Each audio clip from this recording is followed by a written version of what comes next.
नमस्कार दोस्तों, जय माता दी, जय माँ लक्ष्मी। तो दोस्तों, इस वर्ष का जो होली है बहुत ही खास और बहुत ही सुंदर है। क्यों बहुत ही खास और क्यों बहुत सुंदर है, तो आइए आपको इसके कारण मैं बताती हूँ, ठीक है। तो दोस्तों, 24 मार्च को होलिका दहन और 25 मार्च को होली है। उस दिन रंग उत्सव मनाया जाएगा और इस वर्ष साथ ही में बहुत बड़ा चंद्र ग्रहण लगने जा रहा है। और जब भी चंद्र ग्रहण लगता है तो होली का प्रभाव बहुत ही ज़्यादा बढ़ जाता है। जो तंत्र क्रिया को जानने वाले साधक हैं, जो लोग मंत्र सिद्ध करना चाहते हैं या जो लोग अध्यात्म क्षेत्र से जुड़े हुए हैं, उनके लिए चंद्र ग्रहण बहुत ही ज़्यादा इस साल शुभ होने वाला है, ठीक है। और 2024 में 25 मार्च को होली के दिन चंद्र ग्रहण रहेगा और चंद्र ग्रहण के समय अगर कोई भी क्रिया या कार्य किया जाए या फिर किसी उपाय को अपनाते हैं या फिर कोई भी क्रिया होती है, उसे आप अगर अपने जीवन में कर लेते हैं या उसे फॉलो करते हैं तो आपको लाभ जरूर मिलेगा, ठीक है। चाहे धन आकर्षित हो या आप मान लीजिए धन खींचने का अगर उपाय करते हैं, अगर आप इस दिन आप किसी भी कार्य को करते हैं तो आपके जीवन में चार चांद यह चंद्र ग्रहण जरूर लगाएगा, ठीक है। अगर आप इस वीडियो में बताए गए क्रिया को कर लेते हैं तो आपको लाभ जरूर मिलेगा और आपको कहीं जाने की ज़रूरत नहीं है। आप चंद्र ग्रहण के ही दिन इस दिन आपको धन खींचने वाले यंत्र को भी सिद्ध कर लेना है। अगर आप इस दिन धन यंत्र को सिद्ध कर लेते हैं तो मंत्र को भी सिद्ध कर सकते हैं इस दिन। और वीडियो में अच्छे से अच्छे आपको हम जानकारी बता रहे हैं, तो वीडियो को ध्यान से देखिए और ज़रूर ध्यान से सुनिए, ठीक है। तभी आपको समझ में आएगा और आप लोग आज दिल खोल कर सच्चे हृदय से कमेंट बॉक्स में ज़रूर लिखें जय माता दी, जय माँ लक्ष्मी और साथ में राधे कृष्ण जरूर लिखें, ठीक है। क्योंकि होली श्री कृष्ण भगवान को अति प्रिय है और चंद्र ग्रहण का सूतक काल भी हम आप लोगों को बताएंगे। वीडियो के अंत तक जरूर बने रहिएगा। होली का जो त्योहार है यह एक जश्न जैसा होता है दोस्तों। इस दिन विशेष रूप से खान पान और विशेष रूप से नृत्य गाना बजाना किया जाता है। यह सब करने के बाद होली का महत्व हमारे जीवन में हर पल यह हमें ऐसा महसूस कराता है कि इस दिन हमें अपने पूरे परिवार के साथ होना चाहिए, क्योंकि इस दिन हम अपने मतभेद को भूलकर परिवार का साथ देने में और परिवार के साथ रहने में हमें अच्छा लगेगा। होली का जो त्योहार है हमें भाईचारा और दुश्मनों से भी जो शत्रुता होती है उनसे वह दुश्मनी भूलकर उनसे दोस्ती कर लेनी चाहिए होली के दिन। और सभी शत्रुता को भूलकर हमें अपने जीवन में आगे बढ़ना चाहिए। इस त्योहार को साथ में मनाना चाहिए, क्योंकि इस दिन हम अपने मतभेद को भूल जाते हैं और त्योहार की खुशी को मिलकर मनाते हैं, एक दूसरे को गले लगाते हैं। तो दोस्तों, भारत में होली का जो त्योहार है सभी लोगों को जीवन में बहुत ही खुशियाँ और खुशियों का रंग भरने का यह दिन कार्य करता है, ठीक है। आगे बढ़ने से पहले हम इस वीडियो में आप लोगों से एक निवेदन करते हैं कि अगर आपको मेरे से जुड़ा रहना है और मेरा परिवार बनना है तो चैनल को लाइक करके सब्सक्राइब जरूर कर लें दोस्तों। सभी लोगों के जीवन को रंगीन बनाने का यह जो होली है कार्य करता है। और आम तौर पर जो होली का त्योहार है, होली को रंग उत्सव का भी दिन कहा जाता है। यह भारतीय लोगों के बीच एकता का प्यार बनाता है और इसे प्यार का त्योहार भी कहा जाता है। दोस्तों, होली के दिन कुछ ऐसे भी कार्य हैं जिसे अगर नहीं करना चाहिए, इसके बारे में हम इस वीडियो में बहुत सारी ऐसे बातें हैं हम आपको जो बताएंगे क्या करना है और नहीं करना है, ठीक है। आज इस वीडियो में होली के राग के 10 चमत्कारी प्रयोग भी बताने वाले हैं, जिसे आप भी जानेंगे तो होली की राख को अपने घर में आप रखना आवश्यक समझेंगे और आप होली के राख को लाना शुरू कर देंगे। ठीक है। भारत के कई प्रदेशों में होली का जो कास्ट है, होली कास्ट का जो शुरू होने पर एक पेड़ की जो शाखा है उसको काट कर उस पर रंग बिरंगे कपड़ों को टुकड़े आपको बांध दिया जाता है और कई प्रदेशों में उस शाखा को जमीन में गाड़ कर के उसके नीचे मदमस्त होकर लोग गाते बजाते होली का जो पर्व है उसे जश्न की तरह मनाते हैं।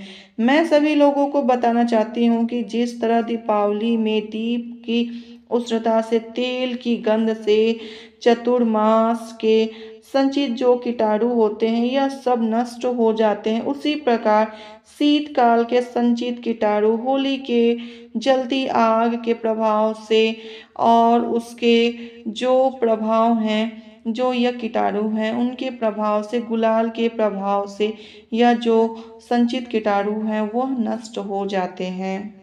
दोस्तों अब आइए जानते हैं कि होली के राख को कौन कौन से प्रयोग में लाए जाते हैं और हम किस तरह के इसका प्रयोग में करके अपने जीवन को चार चांद लगा सकते हैं। ठीक है। होली के राख का जो प्रयोग हम आपको बताने वाले हैं और जो बताएंगे हम, यकीनन मानिए कि आप होली की राख को रखना अपने घर में जरूर शुरू कर देंगे। ठीक है। यह कोई साधारण राख नहीं है। ऐसा कहा जाता है कि होलिका माता को ब्रह्मदेव ने आशीर्वाद प्राप्त किया था कि जो चाहे हो, होलिका जो भी चाहे किसी को भी भस्म कर सकती थी। अगर आप होली की राख को घर में रखते हैं तो यह बड़ी से बड़ी किसी भी प्रकार की नकारात्मक शक्ति को भस्म कर देता है और उसे सकारात्मक ऊर्जा घर में लाने का भी कार्य करता है। ठीक है। तो आइए अब आप लोगों को इसके जो चमत्कारी गुप्त प्रयोग हैं हम आप लोगों को बताते हैं। लेकिन इससे पहले आपसे निवेदन है कि आप चैनल को लाइक करके सब्सक्राइब करके हमारे आयुर्वेद की दुनिया से आप जुड़ जाएं, जिससे आपको नई नई तरह के नई नई बातें आपको जानने के लिए मिले और जो भी नया त्यौहार है या कोई भी त्यौहार आता है तो इसके बारे में हम आप लोगों को विस्तार से बताएं, जिससे आप भी अपने जीवन में उस उपाय को करके, इस किसी भी कार्य को करके अपने जीवन में चार चांद लगा सकें। ठीक है। आप भी अपने जीवन में आगे बढ़ सकें। तो आइए आपसे एक ही निवेदन है कि चैनल को लाइक करके सब्सक्राइब जरूर करें और हमारे साथ जरूर जुड़ जाएं। हमारे परिवार में आप सदस्य हैं। ठीक है। तो आइए हम आगे के फायदे आपको बताते हैं। तो दोस्तों अगर आप अपना फायदा चाहते हैं तो अपने फायदे के लिए इसे पूरा जरूर देखें इस वीडियो को, क्योंकि आधा अधूरा ज्ञान हमेशा खतरनाक साबित होता है। ठीक है दोस्तों। तो पहला है आपको क्या करना है कि दोस्तों यदि कोई व्यक्ति हमेशा बीमार रहता है और बहुत ज़्यादा दवा करवाने के बावजूद भी उसकी बीमारी में कोई सुधार नहीं हो रहा है, होली दहन के समय आपको क्या करना है कि देसी घी लेना है 1 चम्मच, 2 लौंग लेना है, 1 बतासा और 1 पान का पत्ता लेना है। ठीक है। इन सभी वस्तु को होलिका दहन में डाल देना है। ठीक है। जो आप होलिका दहन होता है उसके आग में इन सभी सामग्री को लेकर आपको डाल देना है और उसके बाद अगले दिन इसके राख को घर में लाकर आपको उस रोगी के शरीर पर लगा देना है। ठीक है। और फिर उसके बाद गर्म जल से स्नान करना है। अगर आप ऐसा करते हैं तो इस उपाय को करते हैं तो इसके करने के बाद जो रोगी है वह शीघ्र ही स्वस्थ हो जाता है। ठीक है। अगला है कोई भी व्यक्ति अभिचार कर्म करता है, जैसे आपके ऊपर टोना टोटका या कोई जादू करता है या उच्चाट या सम्मोहन या वशीकरण या विदूषण, ये जो है ना तांत्रिक क्रिया होते हैं। ठीक है। तो यह जो भी कोई अगर क्रिया करता है तो कोई भी व्यक्ति इस तांत्रिक क्रिया को करता है तो आपके ऊपर आपको करना क्या है कि होलिका दहन के समय इसी सामग्री को जो हमने पहले बताया है कि 1 चम्मच देसी घी, 2 लौंग और 1 बतासा और 1 पान के पत्ते को, इन सभी वस्तु को आपको क्या करना है, आपको होलिका दहन के अग्नि में आपको डाल देना है। ठीक है। और अगले दिन प्रातः काल आपको उठकर इसके राख को लाना है और इसको अपने शरीर पर लगा लेना है, ठीक है। और आप गर्म जल से स्नान कर लेंगे उसके बाद, ठीक है। जब आप इसके राख को अपने शरीर पर लगाएंगे तो वहाँ पे आपको बस इन अग्नि माता से, होलिका माता से आपको विनती करना है कि यह जो टोना है वह दूर हो जाए, यह जो तांत्रिक क्रिया है हमारे ऊपर वह दूर हो जाए, ठीक है। भूत प्रेत या यह सब जो है भस्म हो जाते हैं और आप स्वस्थ हो जाते हैं, अच्छे हो जाते हैं, ठीक है। अगला है, यदि कोई माता बहन का पति किसी दूसरे महिला के संबंध में रहता है, तो दूसरे महिला के संबंध में पड़ जाता है, तो आपको क्या करना है, आपको होली के दिन जो सामग्री हम आपको ऊपर वाले लाइन में बताए हैं, ऊपर वाले जो अभी हम आपको बताए हैं कि जो देसी घी, 2 लौंग और 1 बतासा, 1 पान का पत्ता, इन सभी सामग्री को लेकर आपको क्या करना है कि आप पहले सामग्री को ले लेंगे। उस सामग्री को लेने के बाद से आप 7 बार होली की आग का परिक्रमा करेंगे, ठीक है। 7 बार होली की आग का परिक्रमा करेंगे और परिक्रमा करते समय एक गोमती चक्र अपने पति का नाम लेकर आपको यह सारी सामग्री अग्नि में डाल देना है, मतलब आग में आपको डाल देना है। अगर आप ऐसा करते हैं तो आपका पति दूसरे महिला के संबंध में जो है उसे छोड़कर बिल्कुल आपके पास वापस आ जाएगा। उसके जो संबंध है वो छोड़ देगा, उस महिला को छोड़ देगा और आपसे जुड़ जाएगा, ठीक है। इस क्रिया को अगर आप कर लेते हैं तो विश्वास मानिए, इस दिन एकदम आपका कार्य एकदम पूर्ण रूप से आपके लिए सिद्ध सार्थक साबित होगा, ठीक है। अगला है, अगर आपको प्रतीत होता है कि किसी ने आपके ऊपर तांत्रिक प्रयोग करवा दिया है, तो आप होलिका दहन के समय क्या करना है, देसी घी, 2 लौंग, 1 बतासा, 1 पान का पत्ता और साथ में थोड़ी सी मिश्री, ठीक है। इन सभी वस्तु को लेने के बाद से आपको क्या करना, होलिका की आग में डाल देना है, ठीक है। फिर अगले दिन होली के राख को चांदी के ताबीज में आपको भरकर आपको गले में पहन लेना है, ठीक है। अगर इस प्रयोग को आप कर लेते हैं तो आपके जो तांत्रिक प्रभाव हैं खत्म हो जाएंगे, आपके ऊपर जो भी क्रिया कोई करवाया हो तो वो खत्म हो जाएगी, ठीक है। यदि कोई व्यक्ति आपका धन लिया है और वो वापस नहीं कर रहा है, तो आपको क्या करना, आप होली वाले दिन जहाँ पर होली जलने वाला स्थान होता है, मतलब होलिका दहन जिस स्थान पर होता है, वहाँ पर आपको क्या करना, जाना है और जाकर उस स्थान पर भोजपत्र ले लेना है। भोजपत्र पर आपको अनार के लकड़ी के सहायता से आपको उस व्यक्ति का नाम लिखना है जिसने आपका धन लिया है, वापस नहीं कर रहा है, ठीक है। उस व्यक्ति का नाम लिखकर आपको उस भोजपत्र को उस अग्नि में आपको डाल देना है, ठीक है। डाल देने के बाद से आपको माता से अपना धन वापसी का विनती करना, निवेदन करना है कि हमारा धन वापस मिल जाए, ठीक है।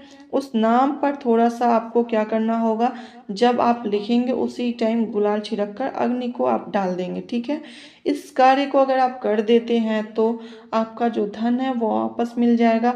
जब वापस मिल जाएगा तो आप होलिका माता से खुद ही विनती हमेशा करते रहेंगे और हर साल आप होलिका माता का जो राख है वो आप हमेशा अपने घर पर लाते रहेंगे, ठीक है।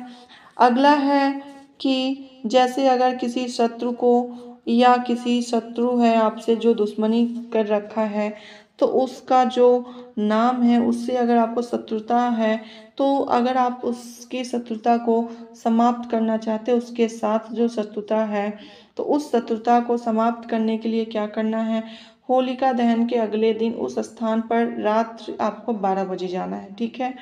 जाकर वहाँ पे भोजपत्र पर आपको अनार के लकड़ी से उस व्यक्ति का नाम लिखना है जिससे आपकी शत्रुता है, ठीक है। और उसके बाद से आपको फिर बाएं हाथ से उसको आपको मिटा देना है, ठीक है।